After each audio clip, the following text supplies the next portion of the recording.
Steven Hawking ہے. وہ chair پر ہی بیٹھا رہتا ہے, وہ زبان سے گفتگو نہیں کرتا, لیپ ٹاپ کے ذریعے وہ گفتگو کرتا ہے.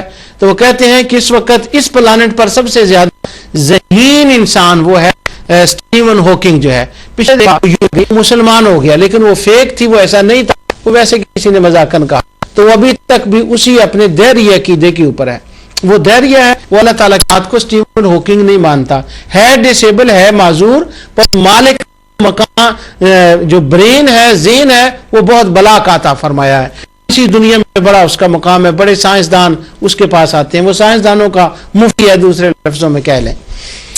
اب اسٹیون ہے وہ ایک گولی کھائے, وہ کافر ہے, اللہ نہیں مانتا, وہ کسی چیز کو نہیں مانتا, کے اندر تاثیر مانتا ہے کہ یعنی ان کے اندر خود قوت و طاقت ہے. میں ہوں کہ سر تھا تو مجھے آرام آ گیا.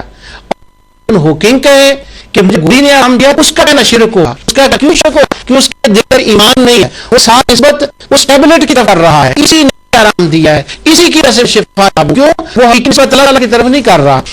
جس کو کہتے ہیں کہ سبب کی طرف اگر نسبت کرے تو نسبت کرنا کفر نہیں ہوتا, مگر اگر نسبت اسٹیون ہاکنگ یا کوئی اور دہریہ کافر ہے وہ کرے, اس کو کفر و شرک ہوگا, کیونکہ وہ کچھ کہہ رہا ہوگا, وہ کسی اور عقیدے کے بعد اس کی طرف نسبت کر رہا ہوگا. ایمان اور کافر کے ذریعے فرق ہونا چاہیے. سننے والے فتویٰ آنے والی سنائیے, یہ جب نسبت فرق ہوتا ہے. یہ تو میں کو ویسے جنرل میں دیا ہے کہ کافر مجھے پانی نے میری پیاس جائی ہے, یہ اس کا کہنا شرک ہوگا. کہہ رہا یہ شرک ہوگا, وہ ہوگا. اگر میں کہوں اس میں تو شرک نہیں ہوگا, کیونکہ میرے دل میں ہے کہ پانی یہاں نے کر دیا, ادھر قوت اور طاقت رکھی ہے, وہ پیاس کو جائے اور رکھے, اور میرے اندر قوت پیدا کرے نہیں پیوں, اور میری پیاس جائے تو میں جتنا پانی پیاس نہیں بجھ سکتی. لیکن اگر اس کروں میں حقیقتاً اللہ کی طرف ہے, مجان پانی کی طرف ہے. لیکن جب کافر کو نہ مانا ہے, وہ پانی کی طرف ہے, وہ کہہ رہا پانی سے اس کے اندر تاثیر ہے, کسی نے پیدا نہیں کی, وہ اسی کو سب کچھ سمجھ لے گا, یہ کفر ہو جائے گا. لہٰذا مسلمان اور کافر کے اندر فرق آنا چاہیے. مشرکوں والی آیات مسلمانوں کی اوپر چسپاں کر حضرت علی اللہ تعالیٰ کے زمانے سے لے کر آج تک مسلمانوں کی گفتگو نہیں سمجھتے, ان فرق ہے وہ فرق نہیں کر. اب قرآن کریم سے میں اس کی مثالیں دے ہوں, حقیقت و مجاز پر تو کی طرح بنگا, لیکن مسلمان کا فرق بیان کر رہا ہوں, اس کی فرق سن لے. یہ سورہ قصص ہے اور اس کی آیت نمبر 78 ہے. یہ شروع ہوتا ہے, مضمون ہے پیچھے سے شروع ہوتا ہے 26 آیت سے ہے سورہ قصص کی. انہا کان من قوم موسیٰ, تو یہ قارون جو تھا حضرت موسیٰ کے زمانے میں تھا, اور کا یہ خاص تھا. اس ذکر قرآن کریم میں مختلف مقام پر آتا ہے. یہ بھی فرعون کی طرح بہت ہی بہت عجیب قسم کا بندہ تھا, اور قرآن کریم میں اس کے بارے میں بہت مذمت آئی ہے مختلف مقامات کے اوپر. تو یہ قارون تھا, یہ بڑا مال و دولت کا مالک. یہ اس کا کرنا چاہتا تھا, میں دکھ رہا تھا تو یہ سورہ المومن کی آیت نمبر 23 اور 24 ہے. اللہ تعالیٰ فرماتا ہے ہم نے کو اپنی آیتیں اور دلیلیں دے کر بھیجا الی فرعون و حامان و قارون فساحر کذاب, فرعون اور قارون کی طرف. انہوں نے کہا یہ تو جادوگر اور جھوٹا ہے. تو یہ اس کا وزیر خاص تھا قارون جو تھا فرعون, تو اس کا مخت مقام پر لے کر آیا ہے. تو یہ جھوٹا تھا, اور جس طرح فرعون کا عقیدہ تھا اسی عقیدہ تھا, یہ فرعون کو ماننے والا تھا. اللہ تعالیٰ کی ذات کا یہ منکر تھا.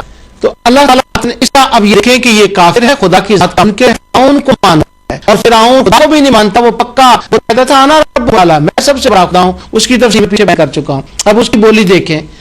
یہ جو قارون یہ کہتا تھا, اس کے پاس دولت آئی, مال والا تھا, تو حضرت موسیٰ علیہ السلام کو کہا کہ غریبوں کے لیے کچھ خرچ کر, اور وہ بڑا متکبر آئی تھا. تو آگے سے وہ کہہ رہا ہے قال انا اوتیتہ علی علم عندی, کہنے لگا یہ سب میری سب میرے علم نے دیا ہے, اور اسی کی وجہ سے کچھ مجھے کیا ضرورت ہے میں کسی کے اوپر خرچ کروں. جب قانون ہے کہ میرے علم کی سمجھ رہا ہے, علم کو ہوگا, کیونکہ وہ ذریعہ ہے, وہ علم ہی کوئی سمجھ رہا ہے, وہ اپنے ذریعہ کوئی سمجھ رہا ہے, کیونکہ وہ دریا. اب قانون کہنا اور ہوگا. اگر بندہ عام ملک ہو, وہ یہ کہے کہ مجھے اتنی دولت ہے, یہ میری ہنر کی وجہ سے ملی ہے, تو یہ نا مسلمان کو کفر نہیں ہوگا, کیونکہ ایمان ہے. مثال قرآن سے دوں, میں زخرف کی آیت 51 ہے. اللہ حضرت فرماتا ہے وَنَارَ فِي قَوْمِهِ يَا قَوْمِ يَا قَرِيبُ مُلْكُ مِصْرَ هَٰذِهِ الْأَنْهَارُ تَجْرِي مِن تَحْتِهَا أَفَلَا تُبْصِرُونَ. فرعون تھا, وہ کہتا انا ربکم الْأَعْلَىٰ, میں ہوں. فرعون نے کہا اپنی قوم سے کہا اے قوم کیا مصر, قال مصری ملک مصر هذا, ملک مصر ہے یہ میرا نہیں, یہ هذه الأنهار, اس کی بہ رہی ہیں میری نہیں ہے، یہ میری نہیں ہے، محل بھی میرا ہے، کیونکہ مصر بھی میرا ہے. اب وہ تینوں چیزوں کا ہے، میرا ہے، میرا ہے، یہ میرا ہے. اللہ تبصرون، کیا یہ تم دیکھتے نہیں؟ اب اس کا کہنا ہے میرا، یہ محل میرا ہے، یہ سب کچھ میرا ہے، اس کا کہنا کفر ہے. کیوں کہ وہ اللہ تعالی ذات کا منکر اور خود کو خود کہتا ہے. اور جب اگر ہم کہیں مسلمان ہو کر، میں کہوں یہ میری ہے، یہ ٹیبل میرا ہے، یہ کتاب میری ہے، حالانکہ میں بھی وہی کہہ رہا ہوں یہ مکان میرا ہے، یہ فلاں میرا ہے، وہی فرعون والے الفاظ استعمال کر رہا ہوں، لیکن میرے کہنا کفر اور شرک نہیں ہوگا. کیوں؟ میرے دل کے اندر ایمان ہے. یہ نسبت جو میرا میں کہہ رہا ہوں، اس کا ظاہری اور عارضی نسبت میں اپنی طرف کر رہا ہوں، اور کہ یہ ساری کائنات کا مالک بھی اللہ، میرا مالک بھی اللہ، میری ان چیزوں کا مالک بھی اللہ، طور پر مجھے ان کا مالک بنا دیا. تو جب میں کہوں یہ مکان میرا ہے تو کفر نہیں، فرعون کہے گا تو یہ کفر ہے. اور فرعون نے یہ کہا یہ مکان میرا، ملک مصر میرا، یہ فلاں میرا. تو یہ کافر اور مومن کے اندر فرق ہونا چاہیے کہ جب مشرک کر رہا ہوں اس کا اور ہوتا ہے، اور جب مسلمان کہہ رہے تو اس کا معنی اور ہوتا ہے. تو یہ اس کو نسبت حقیقی اور نسبت ماضی کہتے ہیں. میں چند مثالوں سے آپ کے پیش نظر رکھتا ہوں. یہ بات میں اس لیے کہہ رہا ہوں کہ ہم مزارات پر جا کر کہتے ہیں کہ صاحب یہ جی فلاں پیر کی وجہ، پیر نے ہمیں یہ دیا، تو ہماری مراد اس وقت اور ہوتی ہے، لیکن سمجھنے والے اس کا مطلب جو ہے وہ کچھ اور سمجھتے ہیں.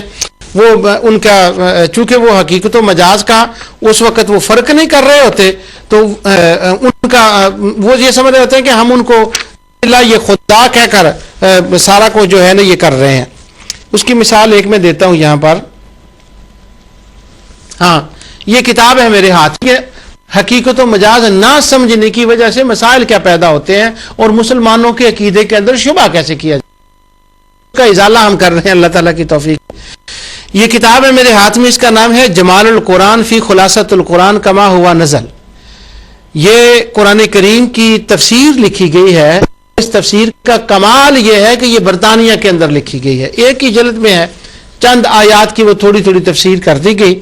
اور اس کے لکھن والے کا نام ہے پروفیسر حافظ محمد آل درانی. تو یہ برطانیہ کے رہنے والے